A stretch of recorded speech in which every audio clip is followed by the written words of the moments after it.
Hi, thanks for joining us. My name is David Penn. I'm research analyst with the Finovate Group. Joining me today here at Finovate Fall is Jane Ajodah. She's the Vice President of Operations Strategy for BNY Mellon. Thank you very much for joining us. Thanks for having me here. Yes. First, could you tell us a little bit about yourself and the work that you do?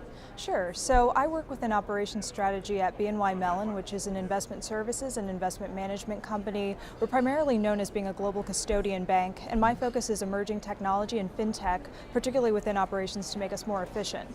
Very, very interesting. I wanted to talk a little bit about your focus on emerging technologies. I'm curious, which of the technologies, we hear so many of the things that are coming out, from the AI to blockchain technology, what are some of the things that you're seeing that are being particularly effectively deployed? Sure. So when we think about Fintech, we tend to think about it on a spectrum. So we had RPA on that sort of gateway into Fintech and automation, and then we had machine learning, AI, and blockchain technologies. So I think back when I first came to Finovate in 2016, there was a ton of blockchain companies. We had done a ton of pilots and POCs, and I think a lot of that work is still going on.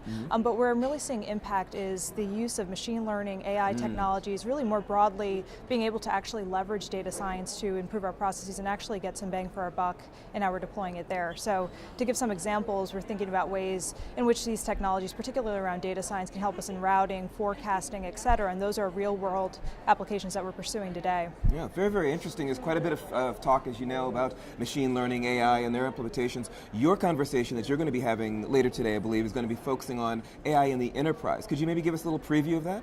Sure. So we have a lot of the discussion will focus on really where is the value, where should you invest, and what areas are going to move first. So when we think about data, a lot of what we're able to do today is enabled by the big data revolution of a couple of years back. So when we got these infrastructures set up, now we're at the point in which we can say, okay, we can do real-time streaming analytics, we can have real-time business intelligence and insights that perhaps wasn't available before. And when you think about the financial services industry particularly, we tend to be pretty legacy, not really, a lot of that conversation happens in the new tech space, and when we make the comparison, we're not one-to-one. We've been around for 200 years. A lot of our industry's been around for centuries. So right. we have a little bit more technical debt than perhaps startups, but we found there are certain ways in which we can leapfrog and use these new technologies. So a lot of that's enabled by some of the innovations of the past few years. Interesting. And I wanted to follow up on that a little bit. One of the things, talking with some of the folks here, particularly in the financial industry, as you mentioned, the issue of legacy institutions and their efforts and the challenges of keeping up with some of the technological changes. I know that you did an interview with our Finovate blog talking about the challenge of enduring companies, and you just mentioned IBM, over 100 years old, BNY Mellon, more than twice as old. Yeah. I'm curious about some of the challenges that companies like that face when trying to catch up with some of these really new, both companies and new technologies. Sure. Well, I think in some ways we have an advantage. So advantages and disadvantages culturally, right? So being in a more mature organization, there's a lot more processes. You could think about it. Maybe I think the negative term would be bureaucracy, but really a lot more stability and I think stability and trust are really our core values, and that's remained the same over time.